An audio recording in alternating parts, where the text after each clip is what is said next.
No, véame, como que había tenido... Sí, está. No, yo sí, Como los niños, ¿no? No, eso sí, eso sí. Pero Claro, sí, exacto, pero aquí no es solo el objetivo. Acá tienes que pedir todos, bronquiales, ópticas, ¿y eso te lo hacen nasales. en un solo día o si se demora? En una hora. Todo, tienes que todo, venir. en una firma se lo Eso es lo que dice el doc, no éramos invasivos, no hacíamos eso. Eso es un error grave, ¿no? Ahora se hace. Pero ¿por quieren. qué no hacían eso? Por todo, pero Ah, ¿Qué eso entendían? es lo que dice ¿Por qué usted, no ya. tenían así? ¿Qué pensaban que iban a No solo éramos ignorantes, no sabíamos la fisiopatología. No sabíamos. Bien chicos, ahora vamos a ver lo que pasa si es que no hacemos nada con el paciente con sepsis. Esta es la fase en que culminan todos los shocks. Todos terminan en lo mismo. ¿Está bien? En la peor catástrofe humana, ¿no? El preludio, la interconsulta San Pedro sí o sí. ¿Ya? Esto es la coagulación vascular intravascular disseminada. Por favor. Sí.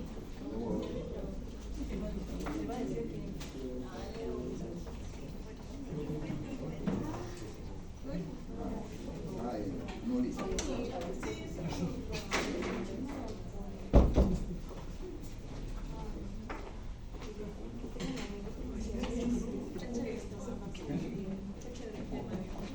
De cada uno. A ver, empieza, a ver, el IPA sigue Morales, ¿está bien? Y termina FAU. Felipa, Morales y FAU.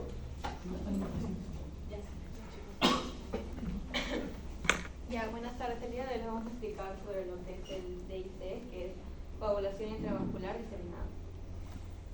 Bueno, ese es el índice que vamos a tratar.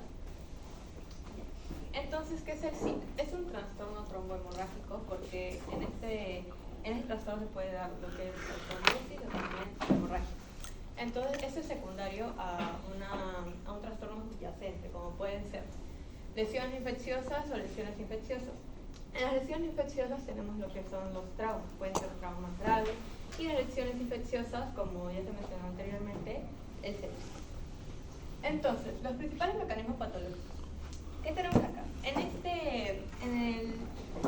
SIT se va a dar lo que es la activación de la coagulación dependiente del factor tisular, debido al daño tisular.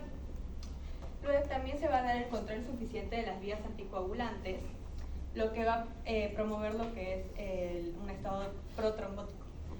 Y luego la fibrinólisis mediada por el activador de plasmina. Bien, entonces, concepto de SIT. ¿Qué es SIT? Es un trastorno trombohemorrágico secundario a una enfermedad subyacente. Es decir, vamos a aclarar un poquito más eso porque es correcto lo que dice. Faltaría un adjetivo más a eso. Si yo tengo una faringitis, voy a tener SIT. No. Si me fracturo un dedo, voy a tener No infecciosa. porque es una condición clínica y es subyacente. No infecciosa. ¿Qué tipo de condición clínica? Se puede dar por grave, porque No, ¿es grave nomás? también puede... Extremadamente grave. Eso es lo que le falta a este. Es un trastorno hemorrágico secundario a otra enfermedad extremadamente grave. Por lo tanto, el SIT siempre tiene etiología. El SIT no es idiopático. Continúa. Ya. Entonces, como se mencionó, el SIT se puede dar por lo que es un trastorno subyacente extremadamente grave, como la sepsis que no se trata bien o traumas severamente graves en los que ya el SIT se va a dar sí o sí. También tenemos lo que son los factores de riesgo, porque en sí, si te da sepsis, no estarás 100% de que vas a tener SIT, porque puede tratarse. Entonces, entre los más importantes, entre factores de riesgo, tenemos a los que es el trauma y a la sepsis, que es lo que más hay prevalencia. Entonces, acá podemos ver de que acá vemos la epidemiología. Entonces, como dije, prevalencia del 30-35% de sepsis en los pacientes y de un 45% de traumatismo grave. Entonces, ¿qué nos quiere decir esto? Que la mayoría de pacientes que presentan SIT se les ha diagnosticado un trastorno subyacente que es o sepsis o traumatismo, que es lo que más tiene... O sea, la gran mayoría de pacientes con SID vienen o por sepsis o por un traumatismo. Sí. Pero hay otras condiciones, ¿no? Igual de graves o muy malas, ¿cierto? Sí. ¿Ejemplos? Calamidades obstétricas. ¿Qué más? eh, ¿Otras? em, Pancreatitis, ¿no? sí. ¿Sí? Quiero que entiendan eso, chicos. El SID no viene solo. No es que, oh, a ver, viene el paciente SID, vaya, qué bien, qué bonito. No, ya este paciente vino con una enfermedad calamitosa, terrible, una catástrofe para todos. Tienen que ir llamando, cuando encuentren SID, ir llamando al familiar o a los familiares. Hay que llamar a la funeraria, de verdad, porque el cuadro es extremadamente grave. Salir de un SID, bueno, esto una vez nomás, en la medida de esta señora residencia. El internado no hay uno solo que salga. No sé, Doc, si usted habrá visto una vez un SID que salga, ¿no? Doc, Guamani, ¿ha visto Está bien, algún SID que salga? ¿Ha visto algún Paciente caso que de No, no, no. nunca, No, ya se queda. Es verdad, chicos, es que tienen que entenderlo. Ya, sepsis sale, anafilaxia sale, puede salir, oye. Un manejo, pero con un CID, una población trabajadora diseminada, créanme, no va a salir. Si sale, repórtenlo. Es un buen caso que pueden reportar. ¿Está bien? Siguiente día. Entra patogenia tu compañero. Espérate. ¿Tú vas a explicar sobre caja de coagulación? ¿Puedo usar? Algo muy somero, un minuto, ¿está bien? Porque ya. no es clase de física. Ya, bueno, acá tenemos lo que es la cascada de coagulación. ¿Qué es lo que va a pasar? En sí va a haber un daño tisular, lo que va a promover a que se dé la liberación del factor tisular. Entonces, ese se va a unir con lo que es el factor 7. Y se va a dar todo lo que es la cascada de coagulación para que se pueda liberar la trombina, que junto con el factor 5 va a ser fibrinógeno para que pueda hacerse fibrina y se forme esta malla que para el tapón disjuntivo. Entonces acá tenemos que hay unas vías que pueden... también tenemos las vías anticoagulantes, como lo que son la antitrombina, la proteína C, el factor tisular, el inhibidor del factor tisular y esto. Entonces, ¿qué va a suceder? En el caso del cáncer, sabemos que las células malignas lo que pueden hacer es que pueden liberar factor tisular, entonces esto va a permitir la adhesión de plaquetas y esto va a promover lo que es la trombosis. También hay en el caso de un adenocarcinoma, tenemos que se va a secretar moco que tiene una enzima, en la cual esta va... El cáncer no secreta eso, ¿no? ¿Qué ocurre en el cáncer, chicos? Cualquier tipo de cáncer. Las células malignas van a liberar factor tisular. Excelente, esa es la razón. Es la más común de todas. El adenocarcinoma sí tiene, cada cáncer tiene su propia forma de atacar, pero en resumen, todo cáncer va a ser lo mismo cuando hace metástasis, ¿no? Muy bien. ¿Sepsis? Ya. En el caso de la sepsis, ¿qué va a suceder? En este caso se va a dar lo que también puede estar mediado por citoquinas, porque se va a dar un proceso de inflamación. Entonces, estas citoquinas pueden inhibir lo que es la vía anticoagulante. Entonces, esto va a promover de que se sigan dando los trombos. Entonces ya te estás yendo para patogenia, estás aquí. Sí. Entonces, solamente quiero hacerte una pregunta. Las dos vías, está bien, acaban en qué? En un estado protrombótico. En un estado protrombótico, se forman trombos Sí. por las dos vías. Ya. La vía extrínseca está gobernada por quién? El factor tisular. Por el factor tisular. Quiero que entiendan eso, que graben eso, porque lo que se viene va a ser por ahí. ¿Está bien? Factor tisular, todo el tiempo factor tisular. ¿Está bien? Vía extrínseca. Una vez que se activó el factor tisular, no hay vuelta atrás porque esto va a continuar hasta la vía común y el camino es el mismo para todos. Trombo. Listo. Pasamos a la siguiente. ¿Lista, no?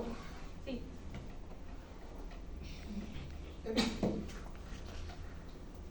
Sí. Bueno, entonces ahora vamos a hablar de cómo es que justamente medía la sepsis o los traumas, por ejemplo, lo que es el desarrollo de este estado hipercoagulante, trombótico. Lo que vimos anteriormente, que explicó mi compañera, lo que era la hemostasia secundaria básicamente, era que se iban a formar muchos trombos, gracias a que lo que se activaba al final, gracias al factor tisular, era lo que era la trombina. La trombina iba a generar lo que es la fibrina y la fibrina iba a hacer que se formen los trombos, los coágulos hemostáticos secundarios que eran definitivos. Entonces, ¿cómo la sepsis contribuye a esto?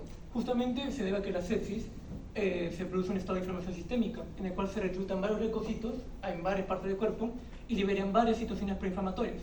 Las principales son el factor de crecimiento alfa, la interleucina 6 y la interleucina 1.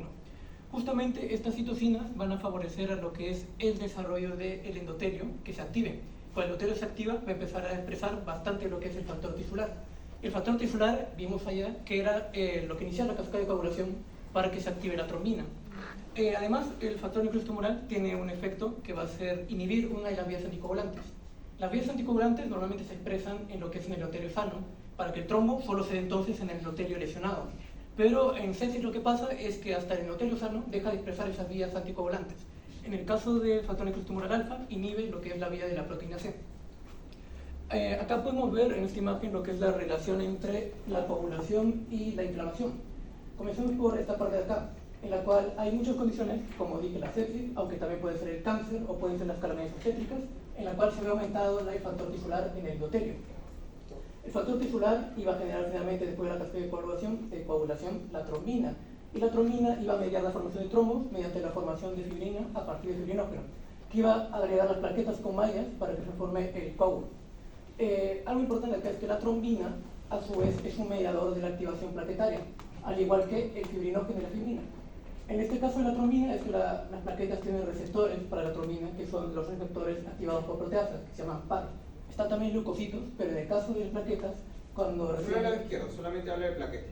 Ya tu compañera ya hablará de leucocitos, solo habla de plaquetas. Ok, entonces las plaquetas tienen los receptores PAR. Los PAR se activan también por la trombina y al activarse las plaquetas van a sufrir lo que son dos cosas. Van a cambiar de forma, en este caso van a empezar a servirles prolongaciones y también van a empezar a secretar gránulos.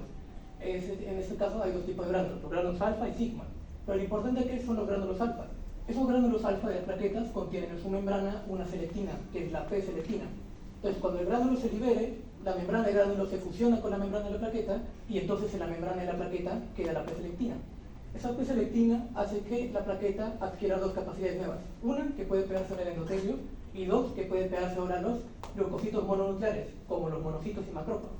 Cuando la plaqueta activada con P-selectina se pega a los monocitos y macrófagos, hace que estos empiecen a expresar factor tisular, por lo cual se forma como una especie de bucle de automutilación, donde se va a activar plaquetas gracias a la activación de monocitos, que van a empezar a expresar factor tisular. Y además que cuando los monocitos se activan por la plaqueta, empiezan también a secretar citocinas proinflamatorias. ¿Se dan cuenta, chicos, que es una activación plaquetaria? ¿Ven ustedes algún corte a nivel del endotelio? ¿Ven algún sangrado? ¿Estamos en fisio? Eso no es fisio, ¿no?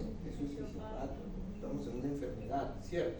Entonces, tal como dicen, cuando ustedes estudiaron cascada de coagulación o cuando leyeron, ¿vieron en algún momento como iniciador a los monocitos? ¿Los monocitos deben iniciar la cascada de coagulación? ¿O deben iniciarlo las plaquetas cuando se adhieren al endotelio? ¿Cierto? ¿Qué hacen los monocitos acá? Esto es algo aberrante, ¿no? Esto es algo fuera de la naturaleza. Por eso estamos en fisiopato, por eso nos pagan bien todo. ¿No? Continúa.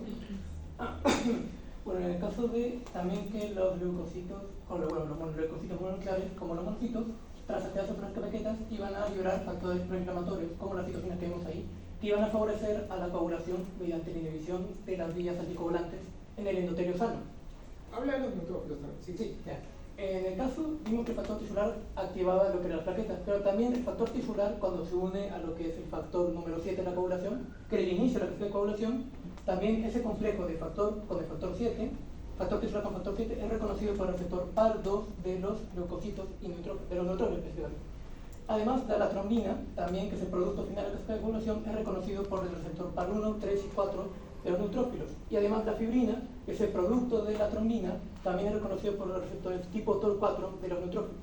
En todo caso vemos que los leucocitos reconocen la activación de la cascada de coagulación y al reconocerlo van a liberar citocinas proinflamatorias, que a su vez también contribuyen a un estado hipercoagulante, por lo cual es como una retroalimentación donde la activación de la coagulación activa la inflamación y la inflamación activa la coagulación en sí. Excelente. Siguiente. Expositor. No, está muy bien. Para todos, no se olviden, C y D quien gobernaba la coagulación era el endotelio con plaquetas en la vía natural, ¿no? En estos estados críticos, quien gobierna son los monocitos y los neutrófilos. ¿Ya? Bueno, ahora pasaremos a ver lo que vienen a ser las vías que favorecen la coagulación diseminada. Como bien vimos en el anterior PPT, sale la sepsis, que va a ser una inflamación sistémica, y que va a hacer que se liberen citoquinas. Pero también tenemos que saber que la célula que va a estar también en este proceso de inflamación van a ser los neutrófilos. Esos neutrófilos son los que se van a encargar de poder eliminar en este caso la endotoxina, que son las toxinas que son las que en el caso de sepsis van a estar presentes, y los neutrófilos son los encargados de poder eliminarla. Entonces va a aplicar la netosis. La netosis, ¿qué va a hacer? Es cuando básicamente explota el neutrófilo. Y a la vez que hace esto, tenemos que recordar que se había mencionado que también dañaba el endotelio sano. Y aparte, lo que contiene el neutrófilo es elastasa, que ¿qué va a hacer? Va a hacer de frente una reducción de antitrombina, que vemos cuando explicó mi compañera Fabiana, salía que la antitrombina actúa directamente, por ejemplo, al nivel de cuando ya se formó la trombina, ahí es donde aparecía la antitrombina. Cuando también se da el NET, se van a presentar las histonas que están en el neutrófilo, que va a hacer que promueva trombosis, o más que todo que llame unas plaquetas, o sea, que se va a hacer todavía la formación de coágulo. Y también a la vez el NET, ¿qué va a hacer? Va a ser inhibir el factor o el complejo 7A factor tisular, que es el inicio, que usualmente que el inhibidor del factor tisular como que se va a segregar cuando el endotelio esté sano, pero en este caso el endotelio no está sano, entonces no se va a poder tampoco como sintetizar este inhibidor. Luego también, cuando vimos la de la inflamación sistémica, vimos que va a estar también el factor de necrosis tumoral alfa, y ¿qué va a hacer? Va a actuar inhibiendo la trombomodulina, que ¿dónde se va a encontrar? Se va a encontrar en el endotelio sano. Entonces, para que se pueda dar la proteína C activada, ¿qué puede hacer? Para que pueda inhibir la formación de trombos, es que tenía que unirse la trombomodulina con la trombina para así poder activarla y se pueda dar esta vía anticoagulante. Pero como mencioné, el factor de necrosis tumoral de frente va a ser como matar esta trombomodulina. O sea, el factor de necrosis tumoral bloquea la anticoagulación natural del ser humano. ¿Ya? ¿Y por qué lo haría? Pues nosotros no necesitamos que la sangre fluya, porque si fluye, la bacteria, hongo o microbio se va a esparcir. Se va a diseminar, pues, ¿cierto? Y eso no le conviene al ser humano, ¿no? Es un mecanismo de defensa, claro, innato, por lo tanto, recontra ineficiente, ¿no? Te puede matar a ti también, ese es el problema, y es lo que está pasando. ¿Continúa? Ya. Luego continuamos, aquí sigue las vías que favorecen a la coagulación diseminada. Como vimos, las citoquinas en este caso van a afectar, van a venir al heparansulfato, y el heparansulfato es lo que permite que la antitrombina sea efectiva, pero como estamos viendo que las citoquinas están afectando al heparansulfato, va a hacer que la antitrombina tampoco tenga un efecto el que debería tener. Después, como ya mencioné anteriormente, va a haber disminución del inhibidor del factor tisular. Y después, retomando lo que vendría a ser la inflamación, recordamos cuando se da la inflamación sistémica, ¿qué va a pasar con los vasos? Va a haber vasodilatación. ¿Y esto qué va a hacer? Una permeabilidad vascular. Y la antitrombina que se encuentra en la sangre, va a hacer que se esparza, se vaya a los espacios tisulares. ¿Y qué va a hacer? Va a haber una inhibición del factor X, del factor 10 y la trombina. Va a haber inhibición. ¿Sigo yo? No. Un comentario que quiero hacer para todos es que CID, sus manifestaciones clínicas son demasiado específicas, ¿ya? Lo primero que tenemos que entender es que el paciente tiene las manifestaciones que dijeron al inicio en la definición. ¿Cuál es la definición? Es un estado, por lo tanto va a haber coágulos, trombos, y va a haber al mismo tiempo hemorragias. Muy bien. Yo solamente voy a preguntar a los presentes auditores, ¿por qué hay trombos? Por la coagulación por la trombina. Ya. activación de trombina porque acá hay coagulación de forma aberrante. Muy bien, perfecto. ¿Por qué hay hemorragia? Ahora sí contestas solamente. ¿Por qué hay hemorragia? Porque bueno, depende también mucho de, por ejemplo, cuál es la enfermedad subyacente que se esté dando. Entonces, por ejemplo, si no me equivoco, cuando es trauma, lo primero que se va a dar es hemorragia. ¿Por qué? Porque la lesión, la zona de la lesión va a ser tan grande que no se va a poder... Eso es de... ese era... Ya, se va a dar hemorragia porque... se va a dar hemorragia ¿por qué? Porque como se ha dado un pico de trombina, ¿qué va a hacer? Que va a necesitar la fibrina, va a hacer que se seque el factor activador de plasmina, que lo que va a hacer es, va a hacer que un profibronolítico, ¿por qué? Porque va a romper la fibrina para que no se siga dando el coágulo. Entonces, esa sería la razón por la cual puede estar la hemorragia. Y también porque va a darse el consumo de factores de coagulación y también las plaquetas. Bien. En toda esa diapo hay una parte, bueno, un par de palabras bastante importantes. A ver, por favor, dime cuál es. ¿Las importantes? Sí. ¿Puedes ayudarla? Pienso que la más importante acá, alteraciones de mecanismos... Anticoagulantes no, esos son los que generan el coágulo. Yo he preguntado por qué hay hemorragias.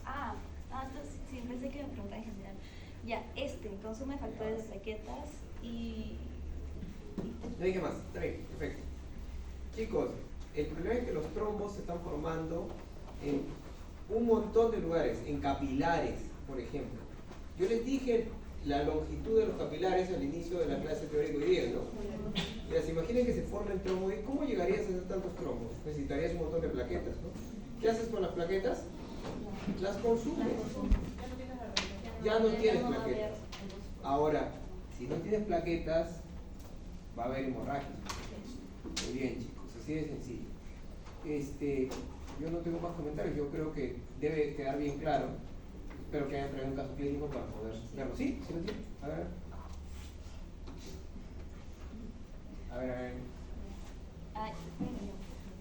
Ana, una niña huérfana de 10 años, acude a un centro de salud tras presentar fiebre, dolor abdominal, frecuencia cardíaca elevada y púrpura fulminante.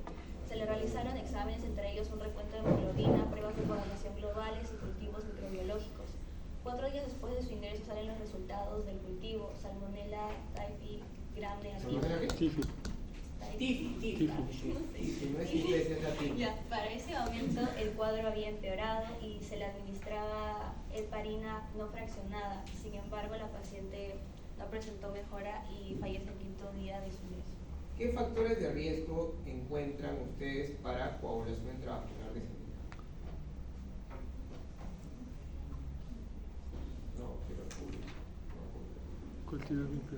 calza el cuadro, a mí no me calza.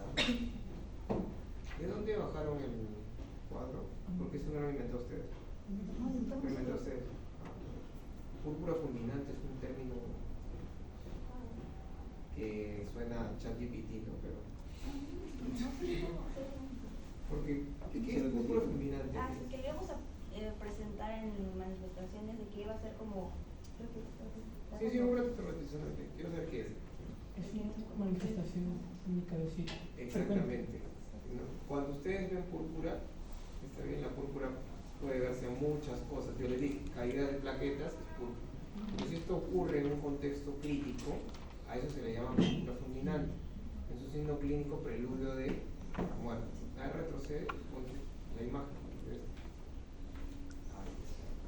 Este paciente, por ejemplo, vamos a pensar que es un niño, ¿está bien?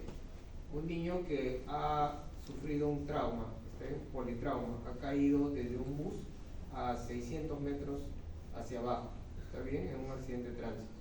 Lo recogen, lo encuentran y comienzan a aparecer, no es que yo encontré, comienzan a aparecer estas púrpuras. Oye, esto es la púrpura preludio de la muerte. Se le decían púrpuras premortem, así fulminantes cuando, no sé, yo no la conozco. No sé si usted la habrá leído como púrpura fulminante. Sí, así. Yo sí la leí como púrpura en su como premortem. Premortem más también. Premortem. Lamentablemente la población cardiovascular diseminada ha empezado. Y si empezó, no hay marcha atrás. Por ejemplo, ¿qué tratamiento propone el paper para eso? ¿Cuál es? Depende si el cuadro presenta más hemorragia o trombo. Pero cuando presenta más hemorragia se le administran coagulantes. Y cuando presenta más trombo se le dan anticoagulantes, como aspirina. Se da cuenta que estamos jugando, ¿no? Sí. Con fuego, ¿cierto? Sí, O como sea, también menciona que tienen que ser unos exámenes controlados porque como bien dice esto es un trastorno que es trombo hemorrágico, la persona puede pasar del trombo también a sangrar, como también de sangrar para trombo. Entonces, ¿tratarían CID en un consultorio externo?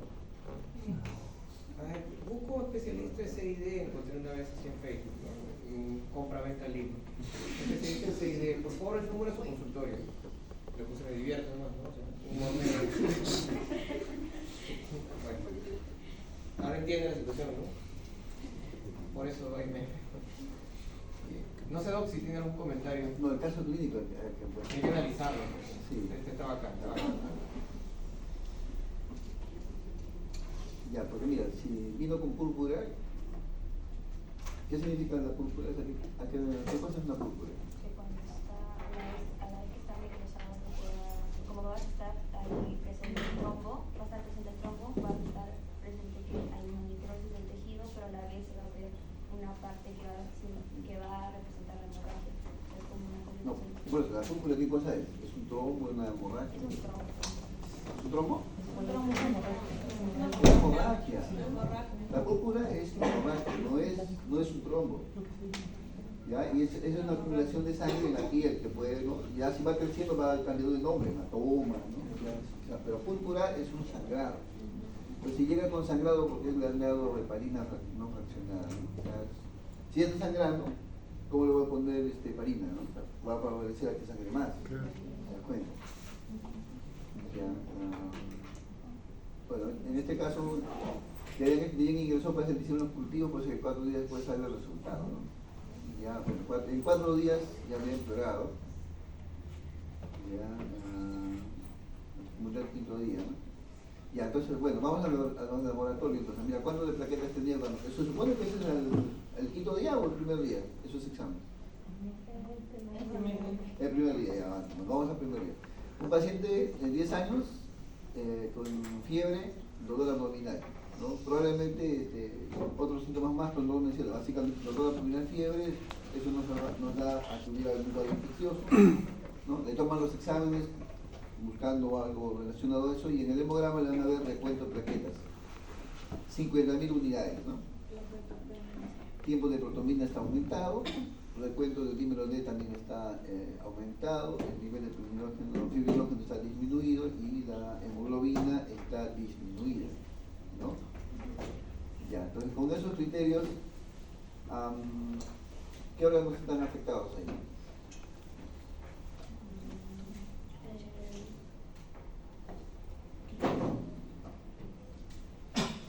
La afección ya es sistémica, son varios órganos afectados. Ya, por eso, ¿qué órganos ahí te están dando manifestaciones con esos exámenes que has recibido?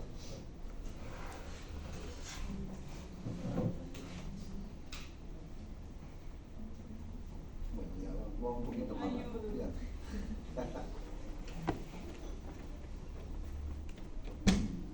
Ahí dice, ¿en qué están? ¿En cuadro trombótico? Y vamos a hacer preguntas para la regla. ¿Paciente se encuentra en cuadro trombótico o hemorrágico? ¿Qué cosa es? ¿En qué estado está? Ya. A ver, para empezar, sepsis tenía, pues, supongo que esto es cuando entró también, ¿no? La pregunta es en el momento que ingresa o en el momento que muere. Esa pregunta es en qué momento del caso clínico son esas preguntas para poder dar ya al principio, ¿no? Al inicio, que acaba de llegar el paciente y nosotros vemos el cuadro clínico de los exámenes y la pregunta es ¿qué cuadro está predominando en este paciente? ¿Trombosis o hemorragia? ¿No? No nos dice en realidad, no da muchos datos porque no dice cuántos días estaba enfermo antes de que llegue. No nos habla si está con shock séptico, bueno, con shock o algo, que nos orientaría a que el paciente estaba ya con sepsis bastante tiempo anterior y ya estamos viendo la evolución de esa sepsis, ¿no? Está llegando en una etapa ya avanzada. Entonces, con esos datos, digamos, nos perdemos bastante en saber el contexto del paciente. Eso es uno, ¿no? Y Ya, vamos a suponer que el paciente ya estaba haciendo los cuadros de no solamente fiebre, ya hipotensión, ¿no? Ya está llegando en un estado bastante, digamos, clínicamente ya deteriorado, porque hasta ahí no le noto nada más que la púrpura como el único llamativo. Pero yo me imagino, para hablar de CID, ya el paciente está en una etapa avanzada de la enfermedad, no una etapa inicial. Entonces vamos a suponer que se llegó a una etapa avanzada. Y con los datos que nos están dando, nos preguntan, acaba de llegar, la vemos y nos preguntan, estamos sospechando de un CID, ¿no? O sea, ya para hacer esa pregunta es porque están pensando en un CID. ¿Qué tienen a favor de CID?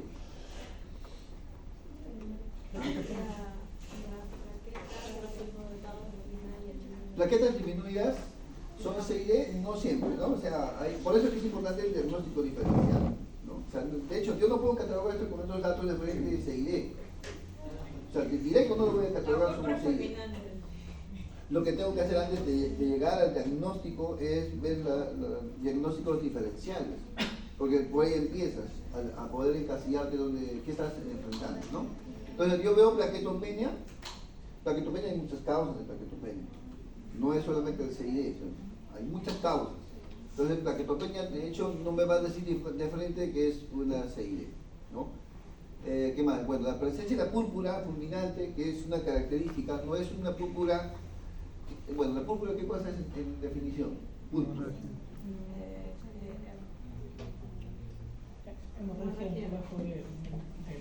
¿Hemorragia de cuánto? ¿Cuánto de tamaño? Grande. ¿Grande la púrpura? Son puntitos. Puntitos, ya lo dijiste, son puntitos. No, son puntitos. ¿No? Incluso cuando tienes que diferenciar de las telangiectasias, ¿no? Porque son casi similares. ¿Cuál es la diferencia con la telangiectasia, que es otro tipo de sangrado, ¿no? En la que tú aprietas y luego sueltas. ¿Cuál de las dos desaparece? Una de ellas desaparece y la otra no desaparece. ¿Cómo dice, doctor? Cuando tú tienes sangrado puntual en la piel, puede ser una telangiectasia o puede ser una púrpura. Entonces, para diferenciar si es uno de estos, tienes que apretar el punto de sangrado y luego de eso soltar. Y ves si desapareció o se mantuvo igual. Si desapareció, era telangiectasia. Y si a pesar de que has apretado, persiste la hemorragia, eso era ya una púrpura, ¿no? Esa es la diferencia. Y cuando ya hablan, ¿por qué? Porque cuando tú haces esa evaluación clínica, te vas a dar cuenta que la púrpura está hablando de algo más complejo. Porque la telangiectasia es solamente el producto de una vasodilatación. Cuando comprimes, se va el contenido sanguíneo, ¿no? Y cuando sacas, no se evidencia, se vuelve a formar después por los cambios de presión. Pero en ese momento la presión hace que la sangre reingrese y no desaparece esa lesión hemorrágica. En cambio, en la púrpura no sucede eso porque el daño no es vascular. Ahí la púrpura no está hablando ya de un daño ya en la que existe ya una presencia importante de congestión en vaso. Entonces uno hace así la diferenciación. Pero en este caso el término púrpura fulminante porque es una lesión extensa, en la que no solamente están las fluctuaciones, sino que ya se ve la hemorragia. Entonces si regresas la foto,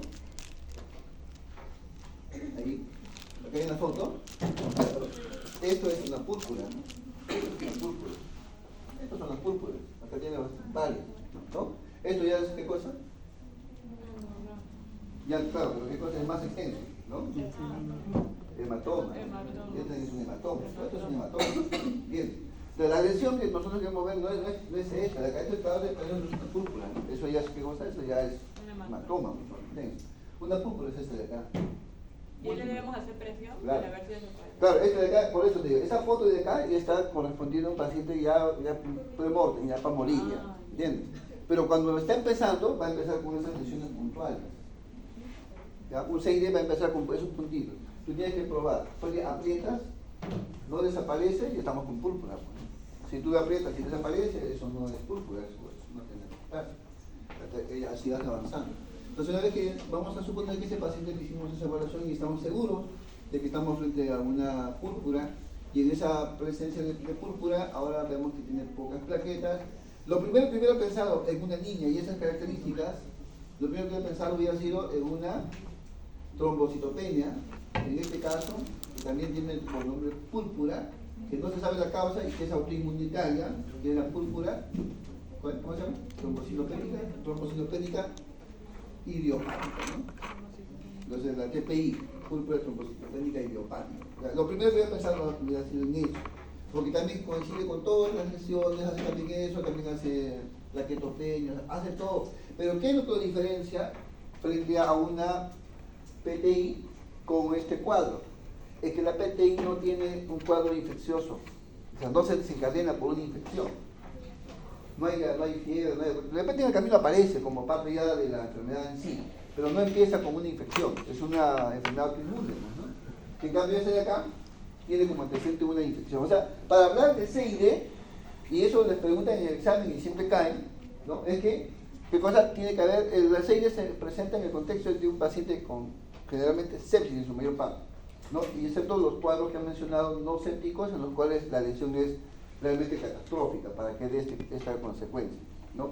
Entonces, si no hay antecedentes de infección y presentan estos cuadros, lo más probable es que sea otra enfermedad, ¿no? Entonces, en este caso, esta paciente, para que se casille bien en el caso clínico, tenía que habernos dado, digamos, la secuencia de que era una paciente que estaba haciendo un cuadro séptico y que en la evolución del cuadro séptico se estaban presentando esos hallazgos. Lo cual quiere decir que el paciente, probablemente en nuestras manos, hemos encontrado que tenía infección, que encontramos un agente, le dimos antibióticos, estuvimos viendo cómo el antibiótico no funcionaba, cómo el cuadro se iba poniendo peor, llegó estable y luego el paciente se hace inestable, hace un shock séptico, empieza a hacer falla multiorgánica y luego de esa falla multiorgánica encontramos esta lesión. Ahí recién viene el CID. O sea, antes de eso ni pienses en CID. ¿Te das cuenta? Hay una gran diferencia a que yo venga a un paciente con poco tiempo de cosas, con los datos que nos da, no tiene absolutamente mucha orientación a pensar en un CID como primera instancia, el primer día que lo ve.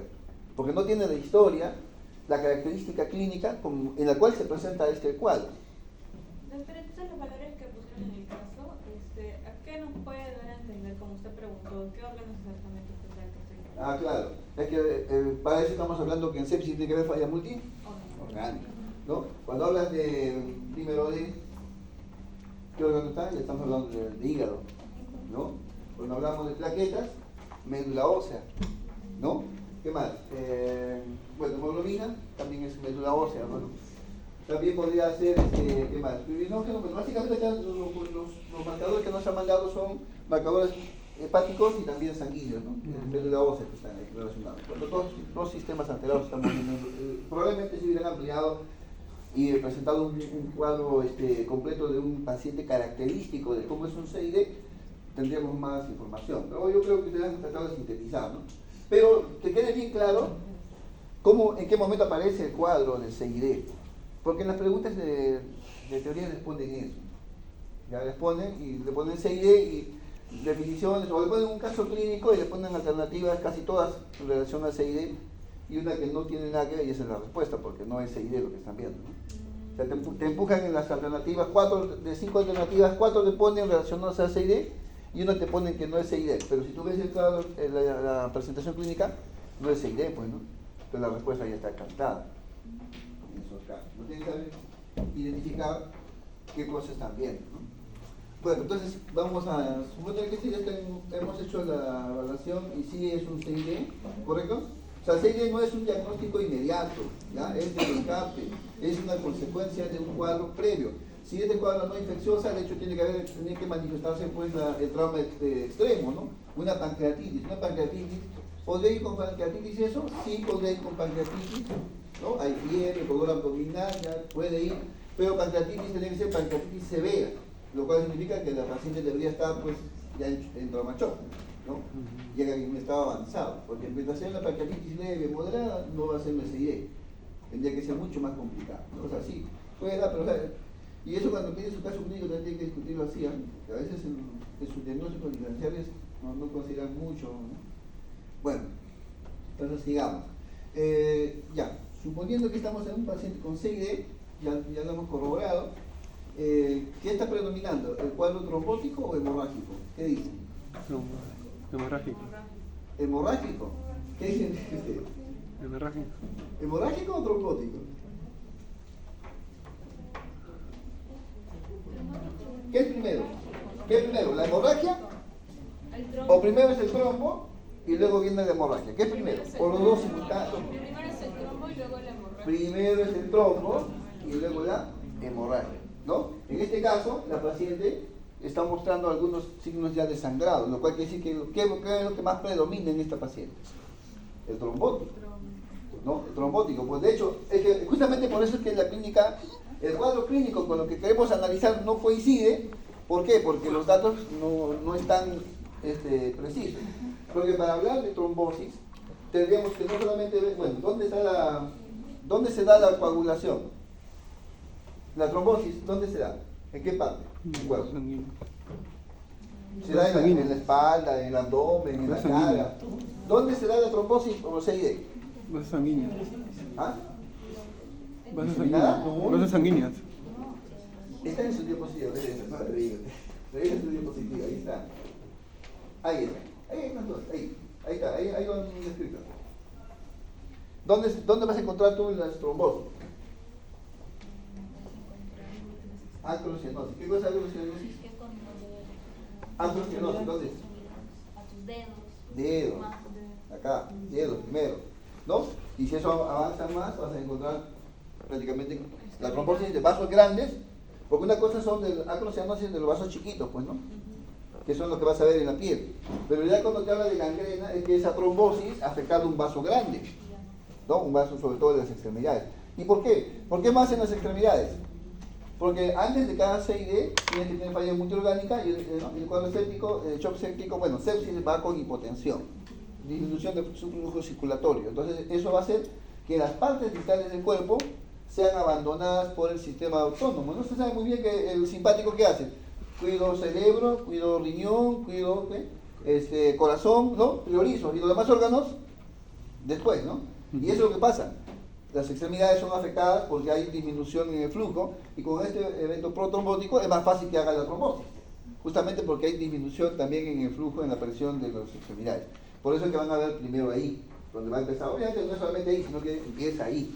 Y es más evidente ahí, ¿no? Ya cuando es en todo el cuerpo, pues ya muy tarde, ¿no? Entonces, pero sí, empieza a ese nivel y se va complicando. Entonces, primero son dedos y luego ya pueden haber trombosis de las extremidades con gangrena y todo eso, ¿no? Y al final, esto de la terapia de la película fulminante se puede presentar ya, como están mostrando, con hemorragia y trombosis ya simultáneamente, ¿no? Entonces, en cambio, en la forma hemorrágica generalmente ¿dónde se da? ¿Ah? Ya, en piel. La forma hemorrágica generalmente en piel o en heridas, ¿no? Por ejemplo acá, le hacen un corte y sangra, no para. No para porque al hacer el corte ya no hay forma de que coagule, ¿no? Sale, hace hemorragia continua. ¿Qué pasa cuando tiene una herida? También va a sangrar. Lo que me pasó con mi paciente esta semana, la semana pasada, un anciano de 84 años que entra con una sepsis de origen urinario, ¿no? Le empiezan antibióticos todo y de pronto nos llaman 3 días después de que ingresó al hospital. Alguien le pidió urea creatinina y se dio cuenta que su riñón estaba fallando. Y ya nos llaman a nosotros, yo voy a ver al paciente, ¿no? Y veo que estaba fallando, ya había empezado y digo, este es un paciente que está con falla renal aguda a consecuencia del cuadro séptico, ¿no? Ya estaba con antibióticos y todo, el paciente estaba estable, consciente y todo. Y luego le convenzo de que empiece la diálisis. Aceptaron, las familias con duda y todo, 84 años, ¿no? Entonces estaba consciente, estaba estable. Pero el paciente se le veía un poco, ya el cuadro clínico ya se iba notando que estaba empezando las alteraciones mentales, pero yo atribuí a la falla renal. Entonces ya le aceptó y le puse el catéter, le puse acá en el cuello, ¿ya? Fue un poco complicado porque no le encontraba la vena, ¿ya? Hice varias punciones hasta que finalmente encontré la vena, le puse el catéter, corroboré, estaba todo ok, empezó su diálisis, ¿no? Eso fue, yo le habría colocado a la 1 de la tarde el catéter, a las 5 de la tarde le hicieron la diálisis y al día siguiente, cuando voy al hospital, el paciente estaba en UCI. Estaba en UCI, ¿no? ¿Y qué estaba haciendo en UCI el paciente? Estaba intubado porque había hecho un hematoma acá, donde le puse el catéter. Y yo hasta ahora me venía preguntando, ¿por qué ahora que te voy a esta clase voy a ver, de repente está haciendo CID? ¿No? Claro. Nadie ha pensado, entonces está en UCI, ¿no? El paciente séptico, ¿no? Estaba chocado. Y yo decía, ¿por qué ese paciente hecho sangrado? No hemos puesto heparina o nada, y al colocar el catéter no ha habido punción de arteria o algo como para que haga un sangrado de ese tipo. Entonces, ahora que lo mencionan ahí con el catéter, me hizo pensar, ¿no? Respecto a lo que mi paciente tiene, es un CID, porque estaba en el contexto de un paciente con una sepsis generalizada. Tenía 40.000 leucocitos con dosis de abastonados, con desviación izquierda, con todo eso, ¿no? Con falla renal, ¿no? El cuadro infeccioso, que ya tenía varios parámetros. Claro que el paciente clínicamente todavía estaba bien, pero ahora que en UCI sigue intubado, no logra salir de la intubación, ¿no? Lleva una semana ya están haciendo diálisis continua porque su riñón no se recupera todavía, y la parte infecciosa ha mejorado un poco, pero el paciente está en mal estado, ¿no? Puede ser de ese tipo, ¿no? En el que lo que ocurre son hemorragias, sangrados inexplicables, ¿no? Inexplicables. La espuñalidad debería coagular y no coagula. Pero en el contexto de quién estamos hablando, ¿en el contexto de una persona común y corriente? No, en el contexto de una persona que tiene un cuadro séptico. En el contexto de un cuadro séptico, ahí es donde encaja, ¿no? Ahí es donde encaja, si no, no tiene sentido. ¿Me das cuenta? Entonces a mi paciente lo voy a revisar. Gracias, muchachos. Estaba pensando por qué, y no lo había considerado porque ese paciente todavía no tiene esta, bueno, no lo he visto, tendré que revisar, que ya tiene. De repente ya tiene, ya todo se nos ha pasado. Porque todos estamos pensando que yo fallé al poner el catéter, o todos me han hecho la culpa, bueno, claro, si el paciente viene con un hematoma aquí después que le han hecho un procedimiento, el culpable es el que hizo el procedimiento. Y me dicen, usted no ha descrito que le ha hecho la punción a la arteria. Pero si no le ha hecho la punción, no me creen, porque tú escribes y nadie ha corroborado lo que yo he escrito. Y entonces dicen, no, entonces todos dicen, no, pero ese sangrado, ¿de dónde viene? La misma pregunta me la hago yo, ¿de dónde viene? Ahí está posible respuesta, lo va a tener que revisar. ¿Te das cuenta? Es probable que esto sea lo que ha pasado en ese paciente. En ese contexto donde aparecen este tipo de sangrado, ¿no? Donde han hecho una punción vascular, porque, bueno, coincide bastante, ¿no? Y es un paciente séptico. Ahora sí, ya encajo yo también, puede ser que ese paciente me está haciendo un CID, pero todavía en una etapa en la que está la fase hemorrágica, que en este caso estaría predominando en ese paciente. Pero en el caso que nos está presentando, lo que predomina, claro, es aparatoso ver eso y digo, ahí está sangrando, pero lo que está predominando en ese paciente es la trombosis, por eso que hay consumo de plaquetas. ¿Ya? En ese paciente, en este caso que han presentado, lo que predomina es la trombosis, ¿no? ¿Perfecto? Listo, creo que ya terminamos. ¿Algo más? ¿Tu segunda pregunta cuál era? Hay una segunda pregunta de tu caso. ¿Qué órganos afectaba? Allá. Ah, ya. ¿Cuál es la función clínica subyacente? ¿Qué fue? ¿Sepsis? ¿Sepsis fue? Ya, bueno, buen dato no se da. Nada para sepsis tiene. ¿O sí? ¿Qué tiene para sepsis en ese paciente? La fiebre, ¿no? La fiebre y el cultivo. Ahora, pero cultivo, a ver, ¿dónde dice ese cultivo? ¿Dónde ha sido?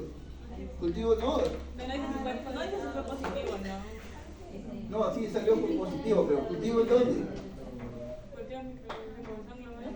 ¿Dónde fue? ¿Dónde fue el cultivo positivo? ¿En qué? ¿En sangre? ¿En heces? ¿En orina? ¿Dónde? ¿Sangre? No, no es sangre, pues. Eso debe ser cultivo, coprocultivo. Ya, eso es lo que, bueno, eso de ahí, ¿no? ¿Por qué anemia? Otra pregunta. Era una manifestación, sí. O sea, cuando los trombos te ponen un vaso, pero parcialmente, los eritrocitos pueden ser hemólisis cuando crecen por ahí. Entonces hay se produce anemia hemolítica microangiopática. Anemia hemolítica. ¿Qué es anemia hemolítica? O sea, hay destrucción de eritrocitos. Creo que sí, ¿no? ¿Ya? No pongo de acuerdo con usted. Listo,